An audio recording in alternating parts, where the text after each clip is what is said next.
Bonjour à tous et bienvenue à ce nouveau numéro du Dessous des Data. Un Dessous des Data spécial mois d'août, hein, spécial sur le comportement des marchés. On sait que ce mois d'août peut faire peur à certains investisseurs, même si c'est pas totalement justifié. On va voir ça au niveau des statistiques, mais en tout cas un mois d'août qui pourrait être assez volatile encore avec deux thématiques, hein. On voit qui sont aujourd'hui sur les marchés une thématique, une problématique autour de l'inflation et ses conséquences que ça pourrait avoir sur le comportement des banquiers centraux en septembre. Le marché qui commence à se dire, est-ce que sur septembre, on ne pourrait pas avoir un mouvement de taux, hein, de la BCE, de la Banque centrale du Japon et de la Banque centrale américaine, une hausse des taux, donc trois hausses de taux qui seraient à digérer en septembre et ça dépendra en grande partie des données qu'on va avoir sur le mois d'août puisque tous nos chers amis banquiers centraux sont data dépendants, dépendants des données économiques.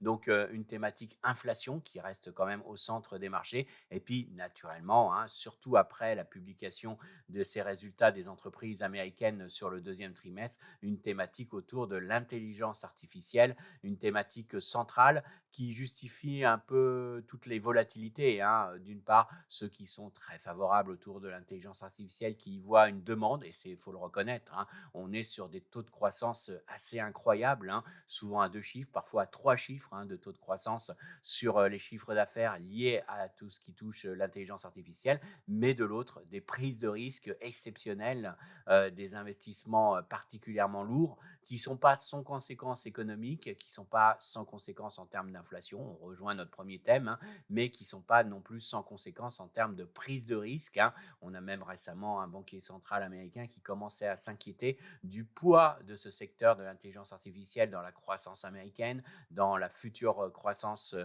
économique américaine à l'avenir, un poids qui pourrait faire que c'est un secteur qui pourrait devenir too big to fail, hein, un secteur qui pourrait créer aussi des incertitudes et de la volatilité sur les actifs financiers. Donc, on est sur beaucoup de débats autour de l'intelligence artificielle. Alors, avant de commencer, déjà un premier point, ce fameux mois d'août, est-ce que c'est le mois de tous les dangers, hein? C'est vraiment une question qu'on pourrait se poser aujourd'hui. Ce mois d'août, c'est vrai, il est perçu souvent comme un mois dangereux, ce qui n'est pas forcément visible au niveau des données statistiques. C'est pas le pire mois en termes de performance, hein. C'est pas, on est même légèrement au-dessus de la moyenne des autres mois sur le mois d'août. Donc généralement, c'est pas un mois catastrophique pour les marchés. Pour autant, il faut reconnaître que c'est un mois, souvent, on a des pics de volatilité. Et c'est vrai que le VIX qui dépasse les 25 points arrive assez souvent depuis les années 90 sur les mois d'août. Et on a souvent des pointes de volatilité, des réactions particulièrement vives des marchés face à des incertitudes, face à des inquiétudes. On a des marchés qui ont tendance un petit peu à surréagir, ce qui fait qu'on garde souvent en mémoire ces mois d'août comme des mauvais mois parce qu'on retient ces phases de stress au niveau des marchés. Mais d'une part, c'est pas chaque année, c'est ponctuel, hein, et on n'est pas non plus sur des choses qui indiquent des changements directionnels de tendance sur les marchés. C'est plutôt des mouvements de surréaction des marchés. Donc, on n'est pas à l'abri que ce mois d'août soit encore marqué par pas mal de volatilité, extrêmement volatile et avec un VIX qui connaîtrait des pics parce qu'on est sur deux incertitudes majeures, hein, qui sont nos projections d'inflation et ce que feront les banquiers centraux au mois de septembre et naturellement les incertitudes autour de l'intelligence artificielle avec des niveaux de valorisation quand même qui sont particulièrement forts et qui peuvent être appelés à corriger aussi violemment qu'ils le sont montés. Donc oui, le mois d'août est un mois risqué, mais c'est pas forcément un mois où on voit un changement directionnel des indices et c'est pas surtout un mois dans lequel on a en moyenne des performances ou des contre-performances des marchés financiers. Et il faut dire qu'après le mois de juillet qu'on a traversé, le mois d'août pourrait nous ressembler relativement calme. Donc, ça sera à suivre. Mais en tout cas, voilà ce qu'on pouvait dire sur les exemples historiques. Alors, deux thématiques qui s'annoncent quand même contradictoires, qui peuvent vraiment agiter les marchés dans les prochains jours. C'est la première thématique, c'est naturellement l'intelligence artificielle. Alors une thématique qui a été un moteur, hein, qui a été un moteur, mais qui devient risqué. C'est ce qu'il faut retenir, hein. C'est-à-dire que c'était une thématique jusqu'à présent, depuis la sortie du modèle d'OpenAI, hein, de ChatGPT. C'était une thématique qu'on avait jouée un peu comme un peu une thématique refuge dans laquelle on ne pouvait pas perdre. Alors certes, il y a eu des arbitrages, on a eu des rotations, hein, qui ont été effectuées autour de cette thématique, mais il n'y avait pas véritablement l'image de grands perdants, de grands gagnants. Tout le monde était plus ou moins gagnant. Et il faut reconnaître que les dernières publications nous montrent une demande qui est quand même assez impressionnante, hein, en croissance à 2 ou 3 chiffres. Donc on est sur une thématique qui est porteuse et qui reste porteuse. D'une part parce qu'on a ces hyperscalers qui investissent massivement dans ces data centers avec deux risques, hein. Est-ce qu'on ne surinvestit pas et est-ce qu'on n'a pas un risque inflation avec ces coûts des data centers qui dérapent? Mais il faut reconnaître que pour l'instant, l'investissement reste fort et ne semble pas vouloir se tarir. On n'a aucun indicateur avancé qui nous montre pour l'instant un retournement dans ces investissements, hein, et même les dernières publications des hyperscalers, c'était plutôt une révision à la hausse des volontés d'investissement. Il faut développer rapidement, c'est une course. Il y a une course au développement de capacités de calcul et de l'autre, on a eu alors plusieurs exemples, hein, mais on le voit par exemple avec les résultats de Palantir, on le voit avec la consommation de tokens. On a pour l'instant une demande qui est là, qui est forte, hein. Alors on peut s'interroger, on va en parler, il y a des facteurs de risque, il y a des facteurs qui pourraient jouer négativement, mais on voit que l'intelligence artificielle, la thématique de l'intelligence artificielle reste moteur, mais on va devenir exigeant. On va devenir exigeant parce que le niveau de valorisation est maintenant très élevé et donc ça ne laisse pas de place à la moindre déception, hein, et on va devenir exigeant parce qu'il y a des ruptures technologiques qui peuvent rabattre les cartes et qui peuvent véritablement affecter la valorisation. On pense notamment, entre autres, à la concurrence chinoise, entre autres à l'évolution des modèles, hein, qui peuvent réagir très vite et on voit qu'on peut avoir des impacts très forts. Et puis, naturellement, cette inflation dans les composants électroniques qui pose aussi problème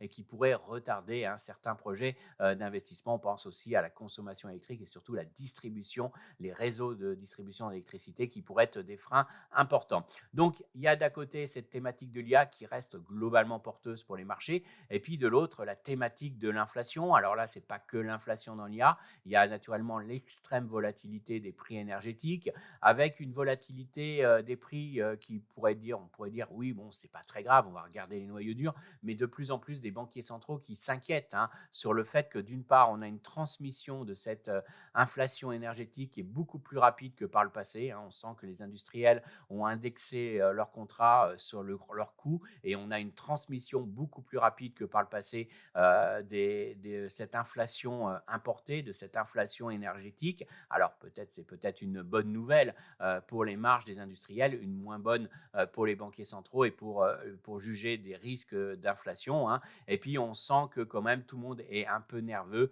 autour du Moyen-Orient sur lequel on voit qu'on a une visibilité très faible. Alors certes, avec des négociations, avec parfois des compromis, parfois on arrive à faire un cessez-le-feu, mais ça ne dure pas. Et on sent que du côté de l'Iran, on va mettre une pression maximum, hein, sur ces prix du pétrole, sur ce détroit d'Ormuz, justement avant les élections de novembre des midterms du président américain. C'est là où ils ont une pression maximale sur l'administration américaine. Et donc l'Iran n'en a pas fini pour créer de la volatilité sur les prix de l'énergie.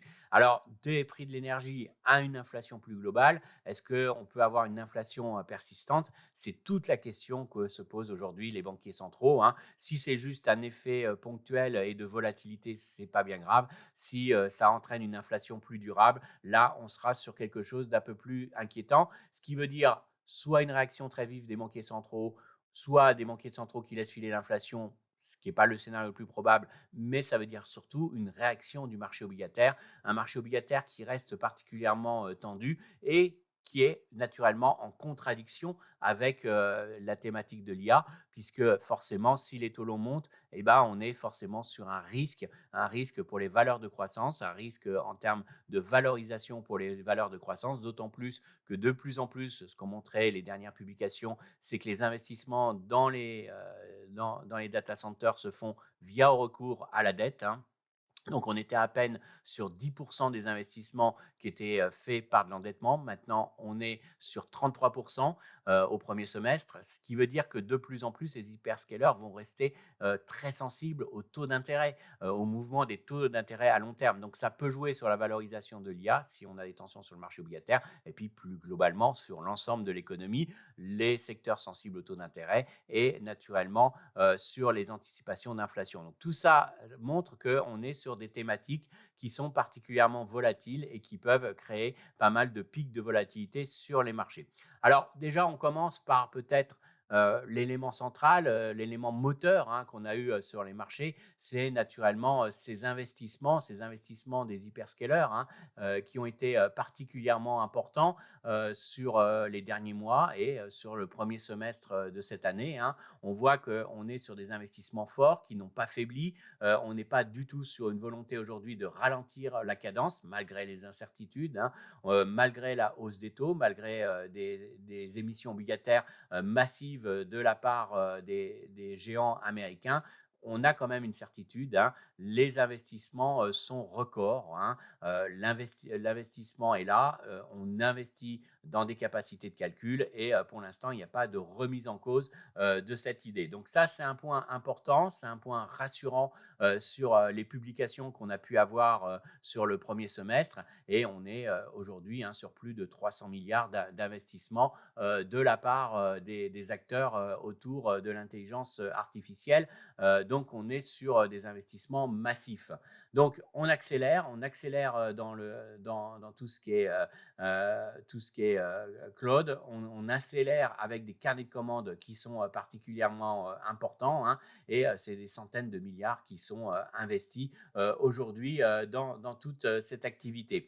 Donc, ça, c'est le côté positif, naturellement, mais ça met clairement une pression sur le free cash flow, sur les capacités d'auto-investissement des géants de la tech. Aujourd'hui, on est sur des investissements qui sont de plus en plus, je dirais, lourds, qui vont affecter les flux de revenus à venir, et puis surtout sur des prises de risque hors bilan qui augmentent plus de 1000 milliards de dollars sur les grands acteurs, sur les grands hyperscalers d'engagement hors bilan aujourd'hui, qui sont sur principalement des promesses de loyer à venir, qui ne sont pas encore comptabilisées dans les résultats de ces groupes. Alors, ce qui a rassuré, c'est naturellement la croissance, la forte croissance de la demande, mais derrière, on a quand même un facteur de risque pour les prochains mois, pour le free cash flow que pourraient dégager ces acteurs. Et donc, on sent que le marché est pris un peu entre deux feux, entre l'idée de réagir positivement face à ces annonces d'investissement qui rassurent, qui montrent que l'activité va rester forte dans ce secteur, mais de plus en plus, on se concentre aussi sur l'aspect free cash flow, sur la capacité à générer finalement du rendement sur ces investissements, et ça va devenir de plus en plus un élément clé à venir.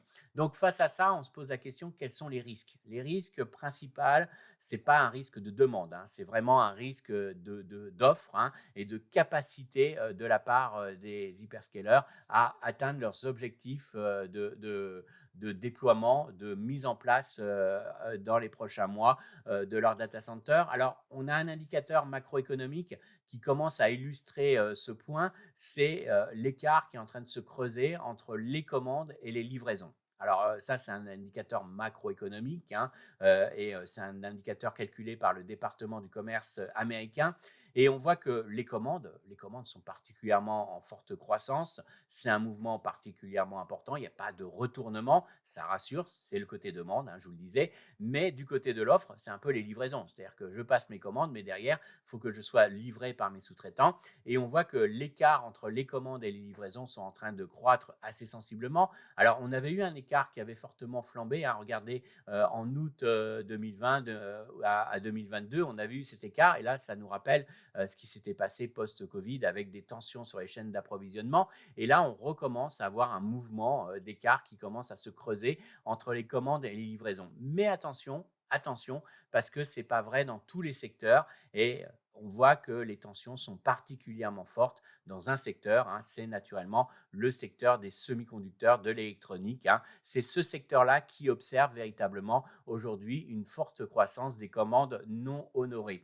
Donc aujourd'hui, c'est plus de 5 mois, hein, de nouvelles commandes qui sont aujourd'hui dans les carnets de commandes de ces secteurs. Alors d'un côté, on pourrait être rassuré. On va se dire que ces 157 milliards de commandes non honorées, ce sont de la croissance à venir. Ça veut dire qu'on en a sous le capot et que finalement, on ne va pas être déçu dans les prochaines publications des acteurs du secteur de l'électronique. On peut être tranquille, on a une bonne visibilité dans les semi-conducteurs, on a une bonne visibilité dans tous les fabricants qui tournent autour, que ce soit de l'optique, que ce soit de tous les sous-traitants des semi-conducteurs. Donc, on va dire on peut être assez rassuré face à ça, mais d'un autre côté, attention, parce que ça veut dire aussi que ces tensions derrière traduisent clairement la capacité peut-être de livrer en retard certains composants et ça pourrait retarder la mise en place des capacités de calcul. Et que se passe-t-il lorsque vous avez des loyers à payer? Vous êtes engagé à payer des loyers sur des data centers qui ne fonctionnent pas encore parce qu'il manque des pièces, parce que vous n'êtes pas raccordé au réseau électrique, parce que vous n'avez pas été livré de vos processeurs ou parce que finalement il vous manque certains composants de refroidissement. Donc oui, c'est bien de faire des data centers, mais il faut les finir à temps pour avoir ensuite le retour sur investissement. Sinon, si vous êtes à l'origine de cet investissement, vous êtes en risque et tout décalage peut se payer très chèrement, hein. On sent qu'il y a certains acteurs particulièrement fragiles comme Oracle qui pourraient être particulièrement affectés par ces contraintes. Donc oui, la demande d'investissement est là, mais il y a un vrai risque de goulot d'étranglement qui pourrait remettre en cause tout ça. L'autre élément qui est important, c'est l'élément technologique. Alors l'élément technologique, il pourrait retarder la diffusion de l'intelligence artificielle et notamment d'une partie de l'intelligence artificielle, pas de toute l'intelligence artificielle, mais c'est une partie de l'intelligence artificielle qui est ce qu'on appelle les agents IA. Alors les agents IA, c'est un élément important, c'est une grande partie de la croissance attendue de la consommation de tokens, hein. C'est vraiment là où on a besoin de capacités de calcul. C'est pour les agents IA qui sont très, très consommateurs de capacités de calcul. Et d'ailleurs, tous les hyperscalers, dans leurs investissements, ont calibré un développement très important des agents IA. Le gros problème qu'on est en train de se heurter en ce moment, c'est pas forcément un problème de concurrence chinoise. On en a beaucoup parlé sur les modèles d'intelligence artificielle, mais c'est pas vraiment là où est le problème. Le fond du problème, c'est ce qui s'est passé avec OpenAI, hein, qui a vu un de ses agents IA réagir, entre guillemets, se sauver de sa box d'enfermement, hein, dans lequel il était pour effectuer des tests, qui a réussi à trouver une faille dans un logiciel annexe et qui a pu accéder à Internet et pirater un site. Bon, on pourrait dire, bon, c'est un exemple, c'est juste un échec, c'est pas une erreur, enfin à proprement dit, une erreur de programmation parce que c'était juste une optimisation de la part de l'agent IA. Il n'est pas plus intelligent, hein, c'est pas Terminator, mais c'est juste le fait que l'agent IA a optimisé sa fonction. Il a vu qu'en allant sur Internet et en piratant ce site, il optimisait son objectif et donc il remplissait l'objectif que lui avait programmé la société. Donc c'était logique qu'il trouve cette faille, qu'il cherche une faille et c'était logique qu'il cherche à se connecter sur Internet et pirate un autre site. Le gros problème, c'est que ça pose plusieurs choses. D'une part, ça montre à quel point on est sur des failles, un risque de faille de sécurité lié à ces agents. Et d'ailleurs, on a eu depuis, hein, le fait que ces failles existent aussi avec Anthropic, ça existe avec d'autres modèles, et on est sur une multiplication qui nous montre que ces agents IA, on perd le contrôle de ces agents IA parce que on n'a pas tout programmé, tout bien mis en place et qu'on a été tellement vite qu'il y a des failles de programmation qui fait que dès que l'agent IA, pour optimiser son programme, peut utiliser ces failles, il les utilise, quitte à ce que ça soit des procédures illégales. Ce qui pose mécaniquement un problème juridique. Qui est responsable? Celui qui vous a mal programmé l'agent IA qui a fait ce bug, ou alors est-ce que c'est vous en tant que société qui avez déployé l'agent IA qui est responsable de ce piratage ou de ces utilisations illégales? Ça pose réellement des problèmes, hein. Qu'est-ce qui se passe si je développe un agent IA pour mes relations commerciales et que je m'aperçois que l'agent IA a développé des modèles pour espionner mes clients? Est-ce que je ne vais pas être condamné par l'Europe? C'est un vrai problème, même si je ne le sais pas, c'est qui est responsable?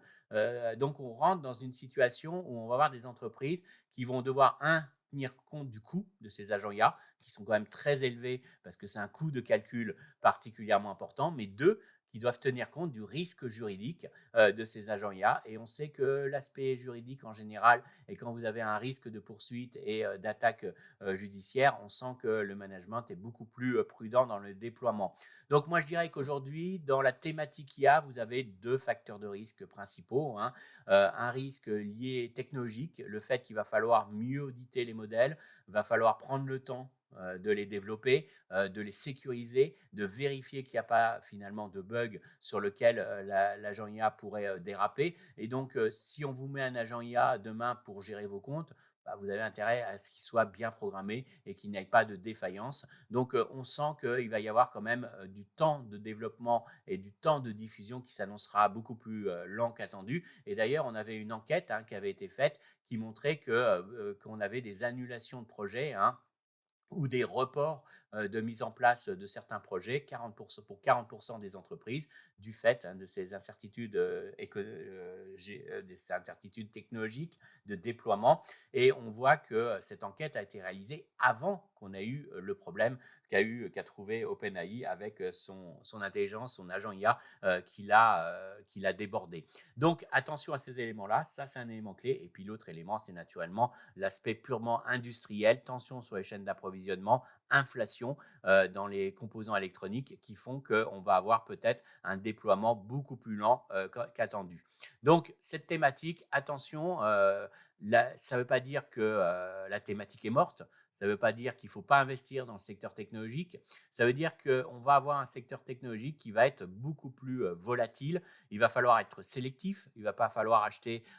Aujourd'hui, il y a véritablement des rotations qui s'accélèrent et il faut tenir compte, de la valorisation. Et quand cette valorisation est excessive, il ne faut pas hésiter à arbitrer et à délaisser les valeurs. Donc, prendre ses bénéfices à un moment donné sur du Samsung, sur du SK hynix, parce qu'on va avoir beaucoup de volatilité. C'est pas que les sociétés sont mauvaises, c'est pas qu'elles ne vont pas réussir à publier des résultats conformes ou supérieurs aux attentes, mais vous voyez que des fois, ça ne suffit pas, parce que quand vous êtes dans des dévalorisations extrêmes, on ne vous pardonne rien, ou alors, justement, ces publications justifient des prises de bénéfices. Donc, ça veut dire qu'il faut vraiment regarder les niveaux de valorisation et pas hésiter à sortir sur les valeurs qui sont trop tendues en termes de valorisation. Les hyperscalers n'avaient rien fait avant leur publication du deuxième trimestre. Ils ont eu un ajustement particulièrement violent, mais est-ce que ce n'est pas le moment de reprendre ses bénéfices? En tout cas, on sent qu'il faut avoir une mentalité de trading maintenant sur certaines valeurs autour de l'IA. Et puis, il faut surveiller naturellement le free cash flow. Ça sera l'élément central aujourd'hui qui donnera la tendance autour de cette thématique. Si on a la moindre déception liée à des retards dans la construction des data centers, liés à des retards dans la mise en place technologique et on a le moindre signal de ralentissement, naturellement, ça induira des mouvements importants. Donc là, ça sera plutôt visible dans les publications trimestrielles, mais attention aux annonces et attention à ces éléments technologiques qui peuvent affecter. Et puis, naturellement, on est aussi sur un couple rendement-risque qui s'est nettement dégradé pour les secteurs technologiques et la thématique de l'IA, puisqu'on est sur une volatilité qui va rester forte, à mon avis, dans les prochaines semaines et surtout sur ce mois d'août autour de ces valeurs-là. Donc, tenir compte quand même du risque, du facteur risque. On n'est plus sur quelque chose qui sera forcément gagnant face à tout ça. Donc, beaucoup de risques, beaucoup d'éléments, ce qui fait que maintenant, il faut regarder ces éléments avec attention. Et puis, dernière chose, naturellement, ça veut dire que l'IA maintenant est à un risque taux. On est aujourd'hui sur une thématique obligataire, une thématique taux long qui va jouer forcément dans la valorisation de ces valeurs-là, puisque je vous le disais, maintenant, près d'un tiers des investissements autour de l'IA, c'est fait aussi avec des émissions obligataires, c'est fait par l'endettement. Et donc, on est aussi sur ce facteur de risque à tenir compte aussi. Donc, beaucoup d'incertitudes. En tout cas, on voit qu'on change le monde dans cette thématique d'investissement, ce qui ne veut pas dire qu'il ne faut pas du tout investir dans le secteur technologique et dans cette thématique. Ça veut dire qu'il faut être beaucoup plus avec un esprit de trading, pas hésiter à arbitrer, hein, pas hésiter à changer les pondérations et surtout, on voit qu'il faut peut-être maintenant se poser plus des questions et aller plus sur les valeurs du secteur logiciel, les secteurs qui vont profiter de l'IA plutôt que de rejouer et rejouer toujours les mêmes, les hyperscalers, les fabricants de semi-conducteurs. On sent que là, ça restera des secteurs qui sont beaucoup plus volatiles que par le passé et commencer à se creuser la tête de voir quels sont les secteurs qui vont le plus profiter du déploiement de l'IA, puisque si véritablement, et c'est ce que je pense, ça va quand même se déployer, se diffuser, ça aura aussi des impacts et des conséquences sur d'autres valeurs et d'autres secteurs. Donc, ça veut dire quoi? Ça veut dire que le secteur technologique doit rester un secteur important dans vos portefeuilles, mais il ne doit pas grossir énormément, il ne doit pas concentrer tous les investissements, il doit revenir sur des pondérations plus normales, plus classiques, hein, puisque aujourd'hui on change un peu de modèle. Deuxième thématique, l'inflation. Alors l'inflation, c'est une grande thématique. On va plutôt parler de l'inflation du côté des États-Unis parce que c'est là qu'il pourrait y avoir véritablement des mouvements importants avec beaucoup d'incertitudes parce qu'on a une croissance américaine qui nous pose problème. C'est-à-dire qu'on est sur une croissance américaine qui se comporte bien. Alors même si, alors hasard statistique et éléments peut-être ponctuels, vous l'avez peut-être remarqué, la croissance du deuxième trimestre aux États-Unis est identique à la croissance européenne. Alors c'est vrai qu'aux États-Unis, on parle souvent d'une croissance trimestrielle en rythme annuel, mais si on est d'un trimestre sur l'autre non annualisé, on est à 0,4 au deuxième trimestre aux États-Unis et à 0,4 en Europe. Donc ça, c'est quand même un enseignement important qu'il faut avoir en tête. La croissance États-Unis-Europe, au moins sur le deuxième trimestre, est particulièrement identique, mais avec une lecture totalement différente, hein. Si en Europe, on a plutôt une économie européenne qui est plutôt résiliente face aux chocs énergétiques, on a quand même une consommation des ménages qui reste relativement faible et on est quand même très dépendant de l'extérieur. Par contre, du côté des États-Unis, ce n'est pas tout à fait la même croissance. D'une part, on a l'image d'une partie de l'économie américaine qui souffre. Du moment que vous ne touchez pas à l'intelligence artificielle, vous êtes quand même dans une situation très difficile. Si vous êtes en plus une entreprise qui s'adresse à des ménages qui ont des revenus faibles ou des ménages qui sont de la classe moyenne, vous avez une forte pression sur vos prix de vente, vous avez une demande qui est atone, hein. On l'a vu par exemple à travers des résultats de McDonald's, de d'autres sociétés, notamment les hard discounters américains, qui se retrouvent en difficulté face à ce consommateur qui est sous pression liée notamment au prix du pétrole, hein, et qui a bénéficié au deuxième trimestre d'un effet atténuateur qui était les chèques du Trésor américain, mais qui va pas profiter de ce phénomène sur le troisième trimestre. Donc, on a une vraie pression désinflationniste, voire déflationniste, hein, pour certaines composantes de la consommation, sur une partie de l'économie. Et puis de l'autre, on a une partie de l'économie qui se porte plutôt bien. D'une part, les ménages aisés qui ont un effet richesse grâce à la bourse, grâce à la hausse de la bourse américaine, mais aussi tous les secteurs qui se comportent particulièrement bien, qui sont sensibles à l'investissement des entreprises. Et on a une croissance américaine très déséquilibrée qui est largement tirée par la croissance de l'investissement autour de l'intelligence artificielle des entreprises, voire le déploiement de l'IA dans l'économie américaine qui impose des investissements. Et donc là, on est bien sur une croissance en K, mais donc le haut du K crée de l'inflation. C'est pour ça qu'on a de plus en plus des banquiers centraux qui nous parlent d'inflation liée à l'IA, liée à l'investissement qui ne faiblit pas dans l'IA. Donc face à ça, on a véritablement cette croissance en K aux États-Unis. Alors face à ça, qu'est-ce qu'on peut dire? D'une part, il y a un débat. Il y a un débat sur quel indice d'inflation prendre.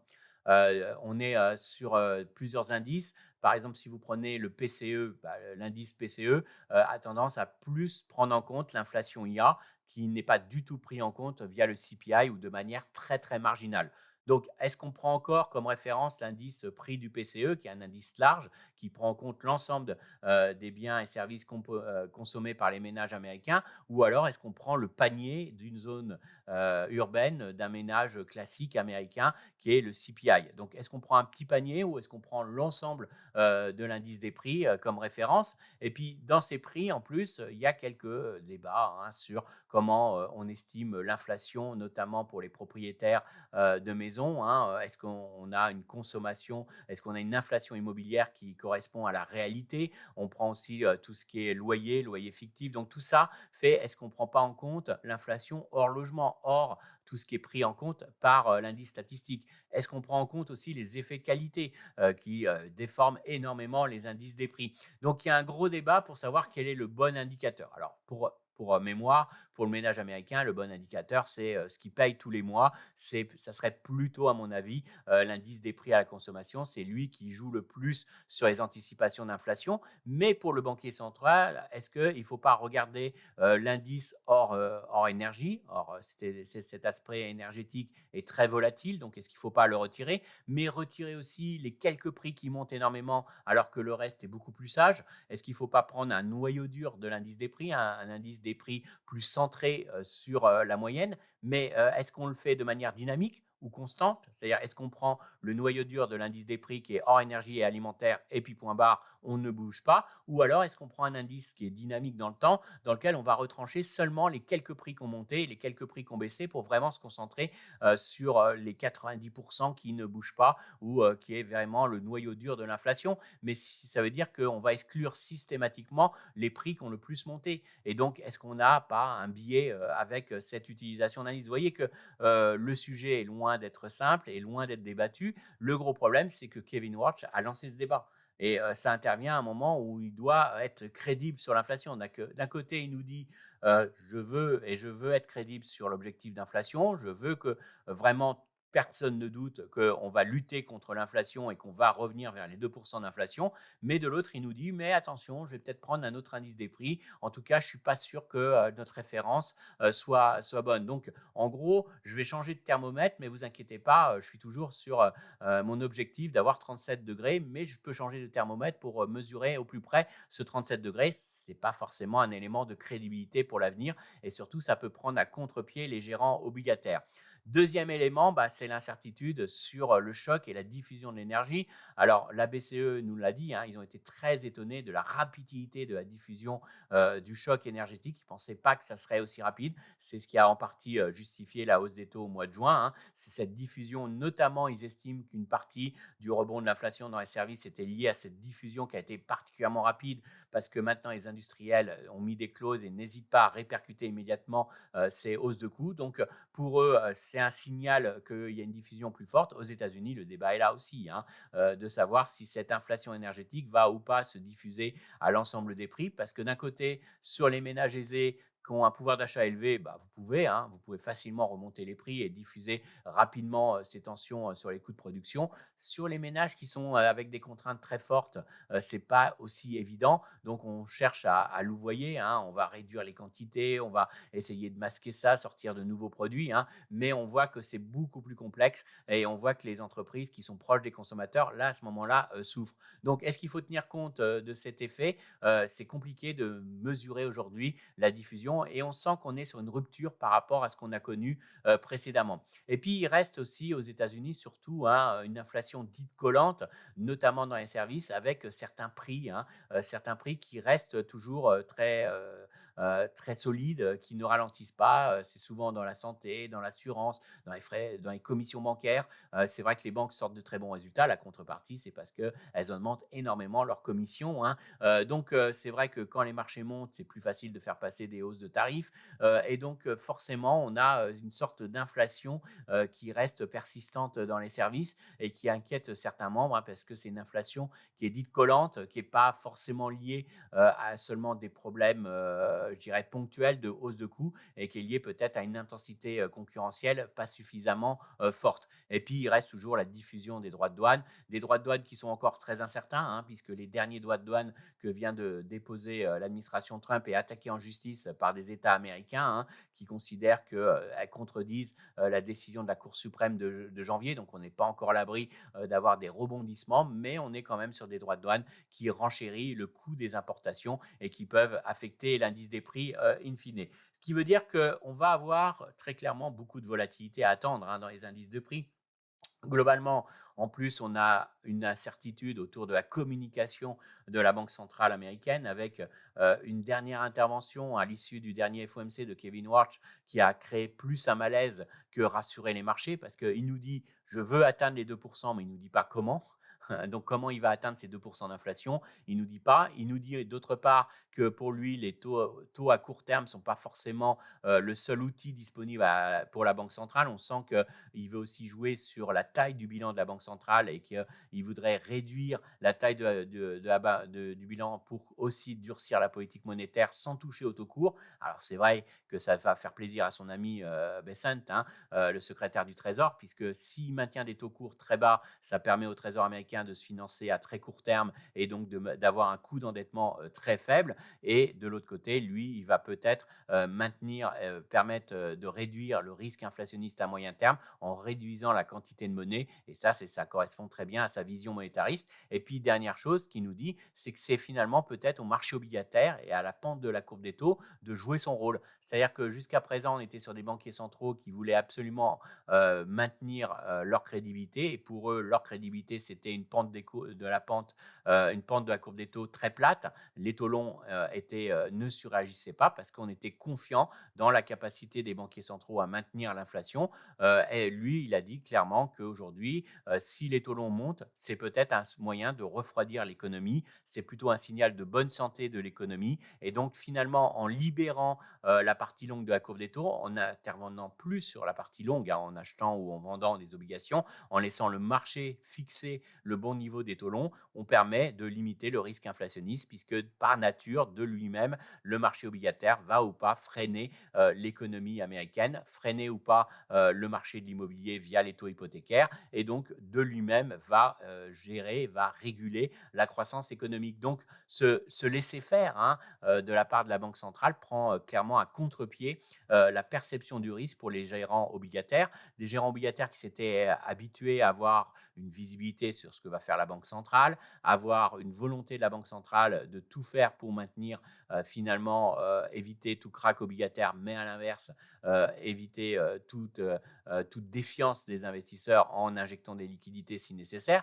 Et donc, quand vous étiez gérant obligataire, vous étiez dans une situation assez confortable avec une forte visibilité sur la politique monétaire de la Banque centrale et de l'autre, une sorte de promesse que vos pertes seront de toute façon limitées puisqu'on a une crédibilité et une volonté d'intervention de la Banque centrale pour limiter toute perte obligataire. Là, on change de monde. On est dans l'ère Kevin Warsh qui nous dit que voilà, vous pouvez perdre de l'argent sur le marché obligataire américain.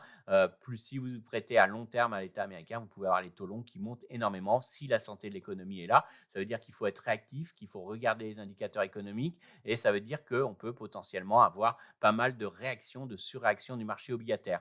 Donc, on change de monde, une communication de la Banque centrale qui s'annonce véritablement délicat pour les prochains mois. On attendra naturellement l'intervention à Jackson Hole de la part de M. Kevin Warsh, mais je ne sais pas si on aura beaucoup plus d'éléments. Mais derrière, naturellement, c'est septembre qui est attendu et cette réunion de septembre avec des divergences importantes entre les membres, ce qui fait que je pense qu'on va rester sur de la volatilité. Et si on a un catalyseur de correction ou de volatilité sur les marchés ou de pic sur le VIX, à mon avis, ça proviendra essentiellement du marché obligataire. C'est lui qu'il faut suivre. C'est le secteur qui pourrait le plus réagir et qui pourrait marquer le plus forte volatilité dans les prochains mois. Donc voilà ce qu'on pouvait dire sur cette inflation, sur brouillard. On est data dépendante, mais on est surtout aussi dans une période de flottement, en tout cas d'une période compliquée de communication de la part de la Banque centrale. Et ça pourrait créer pas mal de volatilité sur les marchés obligataires. Et ça, c'est un élément clé pour le mois d'août. Voilà, on va marquer une petite pause dans ce dessous des datas. On va marquer quelques semaines d'interruption. Je vous donne rendez-vous en septembre pour reprendre cette publication et voir un petit peu. On fera sûrement un point sur les banquiers centraux sur un mois de septembre qui s'annonce particulièrement chargé en termes de politique monétaire. En tout cas, voilà, bonnes vacances à tous pour ceux qui ne sont pas encore partis en vacances. Et donc, rendez-vous en septembre. On reprendra nos vidéos, nos publications autour de ces datas, de ces données économiques qui sont essentielles pour les marchés. Voilà, merci d'avoir suivi ce dessous des datas et donc rendez-vous en début septembre.